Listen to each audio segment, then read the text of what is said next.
Assalamualaikum warahmatullahi wabarakatuh. Waalaikumsalam warahmatullahi wabarakatuh. Selamat siang semuanya. Siang. Terima kasih atas waktu dan kesempatan yang diberikan kepada saya. Saya di sini selaku moderator. Nama saya Konradus Ea dan di samping saya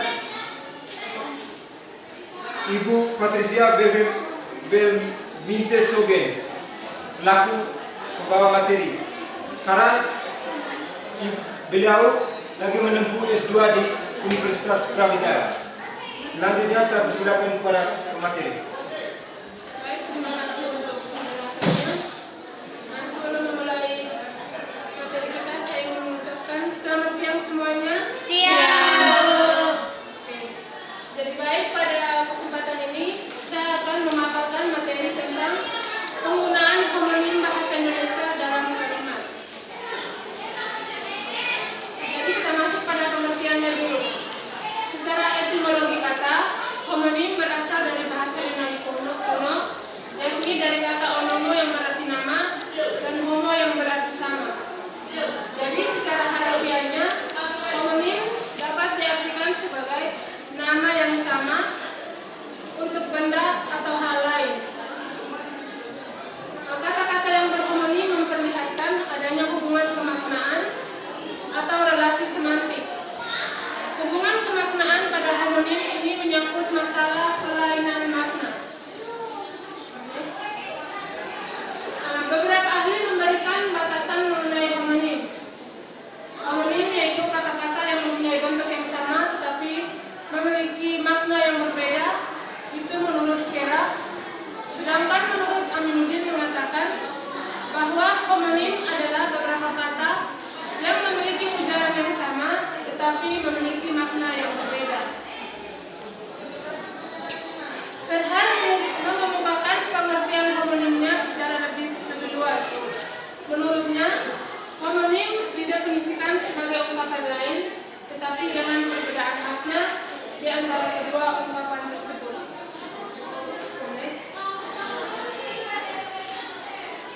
Kita masuk pada penyebab homonim. Di sini ada beberapa faktor yang menyebabkan terjadinya homonim, yakni yang pertama, menurut Cael pada tahun 2002 mengatakan bahwa bentuk-bentuk yang berhomonim itu berasal dari bahasa atau dialek yang berlawanan. Yang kedua, bentuk-bentuk yang berhomonim itu terjadi sebagai proses hasil morfologis.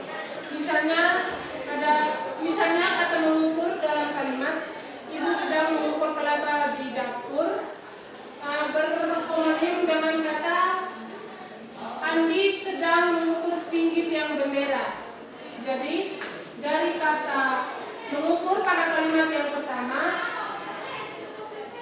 itu sebagai hasil proses pengimbuhan awalan me pada kata ukur sehingga menjadi mengukur. Sedangkan kata mengukur pada kalimat kedua yaitu Andi mengukur tinggi tiang bendera sebagai hasil pengimbuhan awalan me pada kata ukur yakni me tambah ukur sehingga menjadi mengukur. Jadi di sini memang memiliki arti yang sama, memiliki kata yang sama yaitu mengukur, tetapi memiliki makna yang berbeda. Yang berikut, penyebab terjadinya homonim dapat dirumuskan sebagai berikut. Yang pertama, bentuk-bentuk yang berhomonim berasal dari bahasa atau dialek yang berlainan. Adanya pengaruh bahasa daerah dan dialek dapat menyebabkan terjadinya homonim. Misalnya pada kata baku. Di sini kata baku yang berarti utama berasal dari bahasa Jawa, sedangkan kata baku yang berarti saling berasal dari bahasa Gorontalo. Jadi pada kata baku memiliki ejaan atau tulisan yang sama, tetapi berlawanan makna atau berlainan maknanya.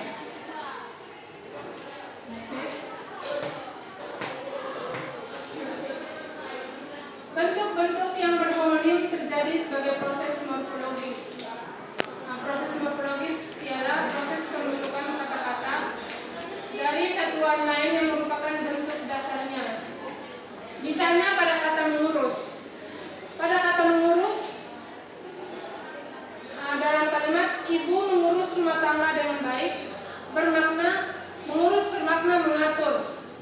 Sedangkan pada kata mengurus pada kalimat berikutnya yaitu budi badannya mengurus bermakna menjadi kurus. Jadi mengurus yang pertama itu berasal dari proses penyembuhan me dengan kata urus. Sedangkan kata mengurus yang kedua berasal dari proses penyembuhan me dengan kata kurus. Jadi sama-sama memiliki kata yang sama atau memiliki pelafalan yang sama, tapi memiliki makna yang berbeda. Berikutnya,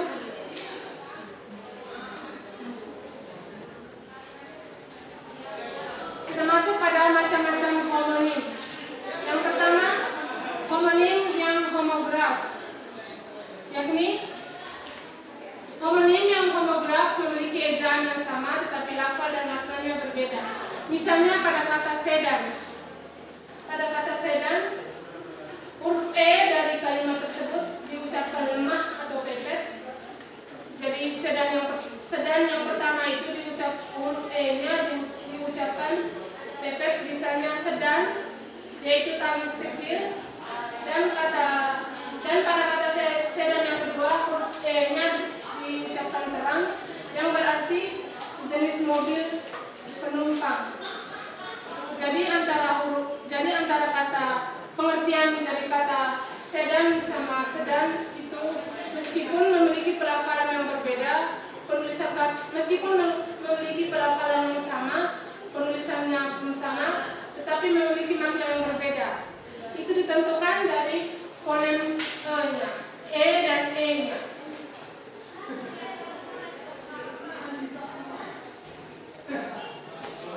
Jadi, jika dilihat dari contoh di atas, maka dapat dikatakan bahwa masalah kehomografan dalam bahasa Indonesia adalah karena tidak dibedakannya lambang-lambang untuk fonem E seperti yang tadi sudah saya jelaskan pada kata sedan, yang diucapkan terang dan juga diucapkan pepet. Nah, ini contohnya seperti ini. Ejaannya pada kata apel bisa diucap sama tulisannya, sama ejaannya, tetapi dibedakan dari pelafalan fonemnya, yaitu pada kata apel. Apel yang pertama itu mengatakan buah, itu pelafalan fonemnya yaitu pada huruf E itu dilafalkan dengan pepet, sementara apel yang kedua pelafalannya pada fonem E-nya itu lebih terang dan bermakna upacara. Jadi antara apel sama apel itu pelafalannya, penulisannya sama, tapi pelafalannya berbeda pada fonemnya. Nah, ada contohnya juga pada kata seri. Seri yang pelafalannya dipepet pada fonem E-nya itu mengatakan cahaya. Misalnya pada kalimat pada ruangan itu cahayanya berseri-seri. Itu pada kata E-nya pelafalannya dipepet. Sementara pada kata seri yang kedua itu pelafalan huruf E-nya lebih terang. Jadi dia memiliki makna tidak salah atau tidak benar. Nah, ada pula contohnya yaitu mental. Jadi mental yang pertama itu pelafalan huruf E-nya dipepet menjadi mental. Jadi itu bermakna memantul atau terpelanting. Sementara ejaan yang kedua mental, lafalnya lebih terang dan memiliki makna jiwa. Nah, yang berikut homonim yang homofon. Homonim yang homofon dapat diartikan dua kata atau lebih yang ucapannya atau pelafalannya sama, tetapi berbeda tulisannya. Ini dapat dilihat dari contohnya, yakni pada kata sanksi.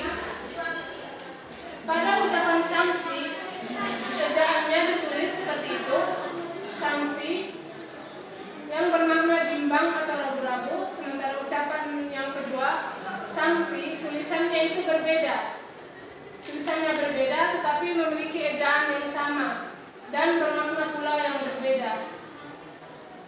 Pada contoh berikutnya, pada kata tang. Tang yang pertama, ejaannya tang, T-A-N-G, itu alat untuk menjepit atau mencabut sesuatu. Sementara tang yang kedua, sama pelafalannya tetapi ejaannya berbeda. Itu dari huruf T-A-N-K, namun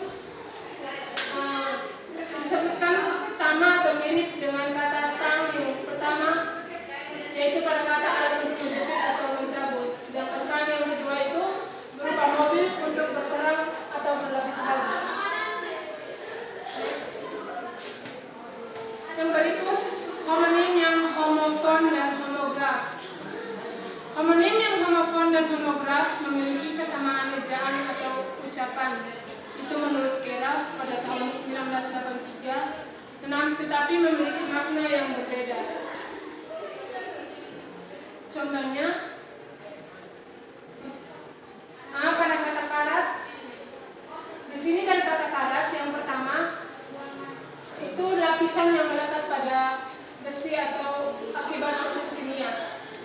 Misalnya pada rongsokan besi tua yang tidak dipakai, mungkin karena terkena hujan atau panas, jadinya karat. Sementara karat yang kedua yaitu ukuran untuk menentukan kadar emas. Jadi pelafalan dan penulisan katanya sama, tetapi memiliki makna yang berbeda.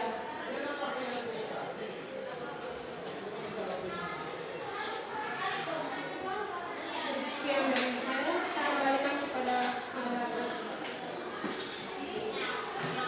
Ya, terima kasih atas ibu materi yang sudah membawakan materi hari ini. Ya, pada sesi selanjutnya itu sesi tanya jawab. Ya, bagi yang mau bertanya, silakan. Baik, terima kasih. Nama saya Hannabella. Pertanyaannya, tolong berikan contoh dari homonim yang homofon. Terima kasih. Ya, terima kasih atas pertanyaan dari saudari Yohana Bella. Untuk selanjutnya saya berikan kepada pemateri untuk menjawab. Baik, saya akan menjawab pertanyaannya. Saya secara singkat akan mengulang lagi pengertian dari homonim yang homofon. Homonim yang homofon dapat diartikan dua kata atau lebih yang ucapannya atau pelafalannya sama, tetapi memiliki tulisan yang berbeda dan berbeda makna pula. Tadi sudah saya berikan contoh pada kata fungsi dan tang, namun sekarang saya akan memberikan contoh yang lain lagi. Kita ambil dari kata bank. Ucapan bank yang pertama, ejaan bank yang pertama, B-A-N-K, yaitu lembaga yang mengatur lalu lintas keuangan. Misalnya tempat kita menyimpan uang itu kan simpannya di bank. Sementara ucapan yang kedua, bank, ejaannya juga sama bank, tetapi berbeda dari ejaan yang pertama yaitu B-A-N-K. Sementara bank yang kedua ini ejaannya B-A-N-G yang bermakna kakak laki-laki. Jadi dua kata atau lebih yang ucapannya atau pelafalannya sama tetapi berbeda tulisan dan berbeda makna pula. Ya, para saudara Bella sudah paham? Sudah, Pak. Ya, terima kasih. Pada kesempatan ini saya mau menyimpulkan bahwa homonim yang homograf. Homonim yang homograf yaitu memiliki ejaan yang sama, tetapi lafal dan maknanya berbeda. Misalnya pada kata sedan yang memiliki arti tangis kecil, dan jenis mobil penumpang. Yang berikutnya homonim yang homofon, yaitu dua kata atau lebih yang ucapannya sama, tetapi beda tulisannya. Yang berikutnya homonim, yang homofon dan homograf, yaitu memiliki kesamaan ejaan dan ucapan, tetapi berbeda makna. Ya, cukup sekian. Sampai di sini dulu. Kurang dan lebihnya saya minta maaf. Selanjutnya, sekian dan terima kasih.